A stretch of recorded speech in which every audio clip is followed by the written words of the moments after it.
1887 жылы 28 мамырда Верный, қазіргі Алматы қаласында жергілікті уақыт бойынша таңғы сағат 4:30-да Верный тұрғындары шамамен 5 балдық жер сілкінісінен оянған. Ол кезде қалада 30 мыңға жуық адам тұрған.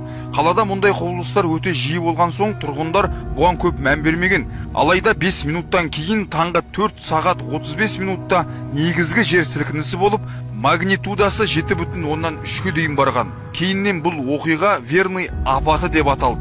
Тарихқа көз жүгіртсек, 1911 жылы 4 қаңтарда араға 24 жыл салып, Верный қаласында тағы табиғи апат орын алған. Кемен зілзаласының қарқындылығы 10-11 балды көрсетсе, магнитудасы 8,2. Бұл әзірге орталық Азиядағы ең жойқын жер сілкінісі деп тіркелген. Бұл кезде 736 ғимарат қирап, 50 адам опат болған. Ал соңғы 5 жылда Қазақстан аумағында сейсмикалық